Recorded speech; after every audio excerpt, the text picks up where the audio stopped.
যারা আপনাদের কাছে জান্নাতের টিকিট না মানে আপনাদের কাছে ব্যস্ত আসছে একবারও? হ্যাঁ আসছে না? না আপনাদের কাছে আসবেন, আপনাদের শহরে গ্রাম অঞ্চলে জান্নাতের টিকিট বিক্রি করে। তো জান্নাতের টিকিট বিক্রি করা আমার একটা ঘটনা মনে পড়ে। আমি আগে একটা গল্প বুঝলাম যে কাছিয়াতলা কোথায় বুঝলাম যে এক হুজুর মুরিদের বিরুদ্ধে মামলা করছে যে আমার টাকা দেয় না। তো মুরিদদের আদালত জিজ্ঞেস করছে কিসের টাকা, বলে সে আমার ফু দিছে, ফুয়ের টাকা চায়।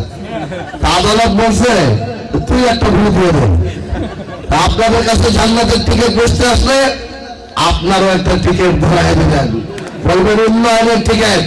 যারা কারা জান্নাতের টিকিট বিক্রি করতে চায়, কারা আপনাদের আবেগ নিয়ে খেলে, কারা আপনাদের ধর্ম নিয়ে খেলে, যাদের উন্নয়ন করার যোগ্যতা নাই, যাদের উন্নয়ন করার পরিকল্পনা নাই, যাদেরকে আপনাদের স্বপ্ন দেখানোর ক্ষমতা নাই এবং স্বপ্ন বাস্তবায়ন করারও যোগ্যতা নাই, এই কারণে আপনাদের জান্নাতের টিকিট দেখায়।